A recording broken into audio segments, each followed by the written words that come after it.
दोस्तों, जब आप लोगों को कहते हो कि भगवान ने मेरे साथ चमत्कार किया, तो लोग सुनते तो ज़रूर है, पर पीठ पीछे आपका मज़ाक बना देते हैं कि चल कौन से ज़माने में जी रहा है, आज के ज़माने में कोई चमत्कार नहीं होते हैं, कोई भगवान नहीं होते हैं। जो होता है हमारी मेहनत की वजह से होता है। जिस टारगेट को हम अचीव करते हैं, वह भगवान की वजह से नहीं, हमारी मेहनत की वजह से होता है। इस तरह की बड़ी-बड़ी बातें करने वाले कोई बड़ा अचीव नहीं कर पाए हैं, फिर भी वह ज्ञान बहुत देते हैं। ऐसा ही ज्ञान नॉलेज और लंबी-लंबी बातें कर रहा था। बहुत सारे लड़कों का एक ग्रुप हिमांशु से। आज की कहानी राजस्थान से है, भेजने वाले हिमांशु है और बाबा श्याम ने सभी को एक ऐसा करारा जवाब दिया, जिसके बाद मेरे को लोग पूछने लग गए थे कि बाबा को किस तरह से प्रसन्न किया जाए, चमत्कार कैसे होते हैं। और ये कहते हैं कि बहुत ज्यादा समय नहीं लगा था। बस 3 घंटे में ही बाबा ने इन सब के मुंह पर ताले लगा दिए थे। राजस्थान में ही जहां पर ये रहते हैं, बहुत सारे लोगों ने मिलकर एक बाबा का कीर्तन करवाया था। और ये कीर्तन बहुत शानदार हो रहा था। इसके बहुत सारे कार्ड वगैरह बने थे। और जो कीर्तन कर रहे थे, उन्होंने बहुत विशाल जबरदस्त बंगला बनाया था बाबा श्याम के नाम से। और बाबा की कृपा इन पर ऐसी हुई, और जो ये चाहते थे और जैसा ये चाहते थे, और उसे 10 गुना बेहतरीन मकान बना। उसे मकान के अंदर 30-35 कमरे थे। वह तुम मकान थोड़ी ना हो तो बंगला हो गया, विला हो गया। तो वह जिसका बांग्ला है और हिमांशु दोनों बहुत खास मित्र है, दोनों बहुत खास दोस्त है। तो घर के सारे काम अधिकतर हिमांशु ही कर रहा था।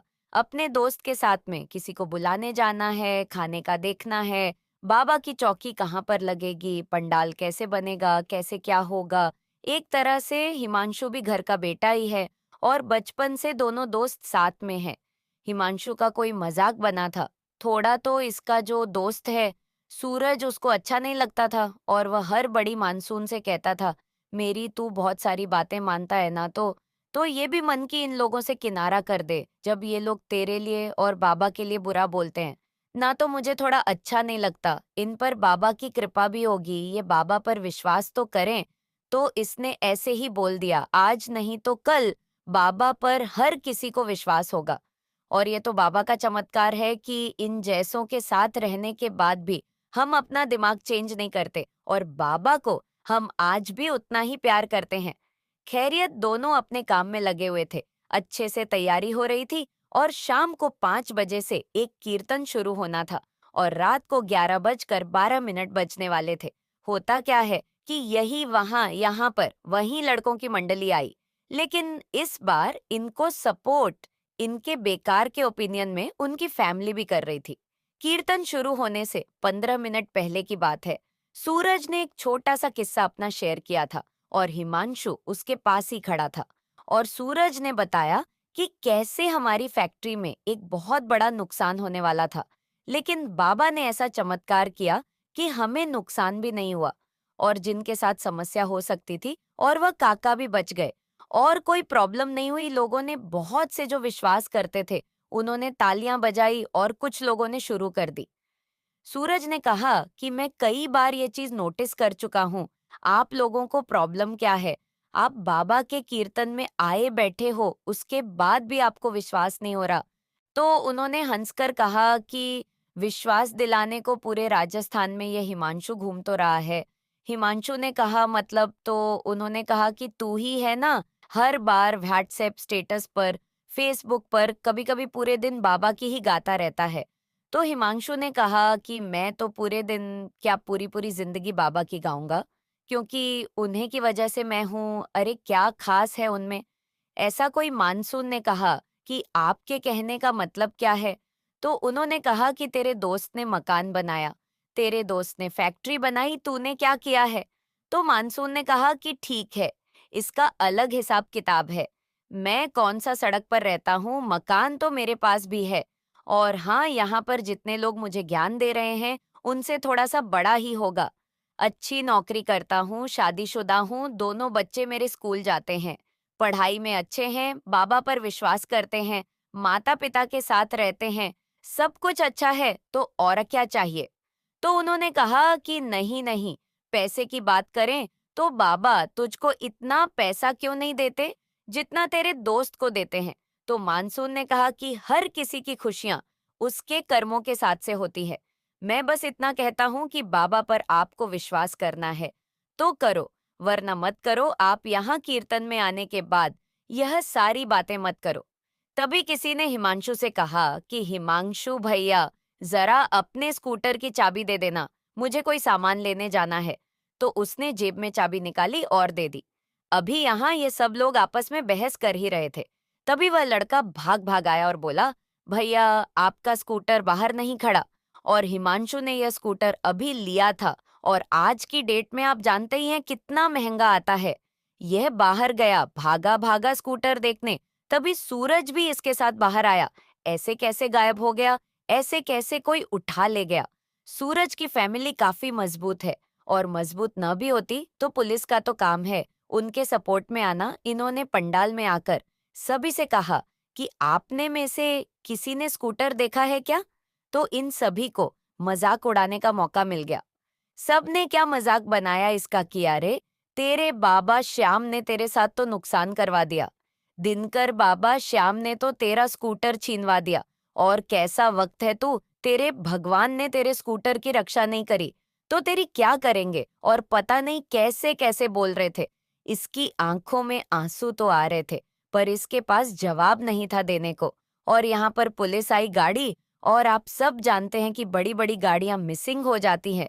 वह नहीं मिलती तो स्कूटर कहाँ ढूंढ पाएगी? लेकिन हिमांशु ने सभी के सामने बाबा के सामने हाथ जोड़ और बाबा से अरदास लगाई। अब इसने जोर से सबके सामने बाबा से बोला कि बाबा श्याम, बात अब इज्जत वाली है और मेरे साथ अपमान हो चल जाएगा। मेरे लिए गलत शब्द बोले हैं, चल जाएगा, तुम्हारे लिए नहीं सुनूंगा। आज तुम्हारा कीर्तन है बाबा, मेरा स्कूटर कल परसों परसों कभी भी हवा देना, लेकिन आज स्कूटर वापस वहां चाहिए जहां पर था, क्योंकि इन लोगों ने जो बोला है वह मेरे सीधा दिल पर लगी है। और ये लोग फिर भी चुप नहीं हो रहे थे और बोल रहे थे कि ये कीर्तन में आया था और इसका स्कूटर चोरी हो गया। कोई बाबा श्याम नहीं होते तो सूरज नहीं। इन लोगों से बोला कि अगर तुम्हें इतना ही विश्वास है कि बाबा श्याम नहीं होते तो फिर यहाँ पर क्या करने आए थे? तो कह रहे हैं कि आज पड़ोस की वजह से आ गए हम, वरना बाबा श्याम से हमें कोई उम्मीद नहीं है। तो सूरज ने कहा कि खाना खाकर आप लोग घर ही चले जाओ, यह आप लोगों के लिए सही रहेगा, क्योंकि बाबा के कीर्तन में वहीं बैठे जो बाबा पर विश्वास करता हो।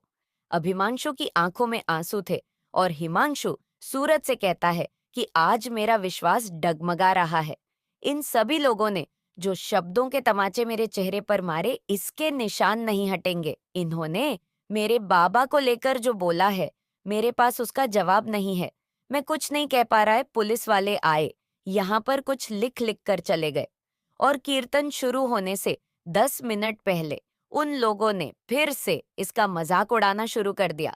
अब कीर्तन शुरू होने वाला है, खाने वगैरह का हो गया, अब तो अपने बाबा से कह दे कि स्कूटर ढूंढ दो। एक बार स्कूटर मिल जाए तो हम भी मान लेंगे कि चमत्कार होते हैं। तो हिमांशु ने कहा कि मेरे पास अभी आप सभी के बातों का जवाब नहीं है।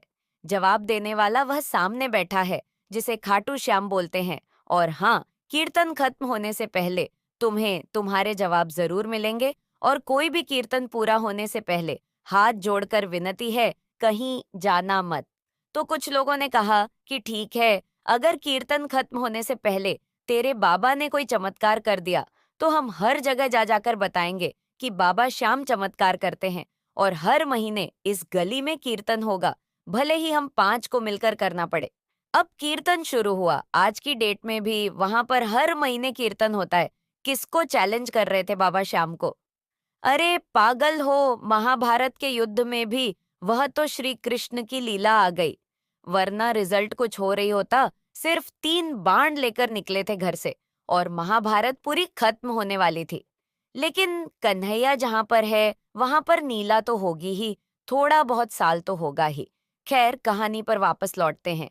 अब ये जो हिमांशु है वह पीछे बैठा था, आंखों में आंसू तेरे लगातार बाबा को देख रहे थे। अनमैन में एक ही सवाल था कि बाबा, आज सभी के सामने मेरे पास तुम्हारे सपोर्ट में कोई जवाब नहीं रहा, वरना मैं हर किसी को मुंह पर जवाब देना जानता हूँ। तभी एक बच्चा भागा भागा आया। भैया, आपका स्कूटर उधर गिरा हुआ है, उसे उठा दो या चाबी हमें दे दो, हम सीधा कर देंगे। कीर्तन होता होता है एकदम रुक गया। इसने पीछे मुड़कर देखा और पूछता है कि कौन सा स्कूटर। तो उसे बच्चों ने बोला है, भैया आपका ही स्कूटर है ना, वाइट वाला जिसके राइट हैंड पर चुनरी बन रही है, वह आपका स्कूटर तो है। वह बीच में गिरा हुआ है और लोग उसके इधर उधर से जा रहे हैं, आप उसे सीधा कर दो, हमसे तो उठ नहीं रहा है। अब हिमांशु उठा और जाकर देखा है तो वहां पर स्कूटर है। अब ये चीज देखने के लिए वह लोग भी आ गए थे कि किस स्कूटर के बारे में बात हो रही है। बहुत छोटी सी है, पर ये जो चमत्कार हो गया ना, ये इन सभी के सामने, ये इनको हजम नहीं हो रहा था। इसका स्कूटर वापस मिला। हल्की फुल्की स्क्रैच थी। जहां कीर्तन हो रहा था पंडाल के सामने, स्कूटर को लाया और बाबा के सामने हाथ जोड़ता है और सभी से कहता है कि देख लो, हो गया यकीन, बाबा होते हैं। और इसके चेहरे पर तब भी आंसू थे जब स्कूटर गायब हुआ था, और अब भी आंसू है जब स्कूटर वापस मिल गया। पहला गम के थे, अब खुशी के हैं। यहाँ लोगों को कुछ बातें करने का मौका मिल गया। इसने अपने आप ही गायब करवा दिया होगा, इसने अपने आप ही किसी को दे दिया होगा। अरे बेवकूफ हो, इसको ही कुछ करवाना होता तो ये कुछ बड़ा नहीं करवाता। उसके बाद हिमांशु को बाबा श्याम पर और भी ज्यादा विश्वास हो गया। आज की कहानी में इतना ही। कहानी पसंद आए तो लाइक, कमेंट और सब्सक्राइब जरूर करें। धन्यवाद।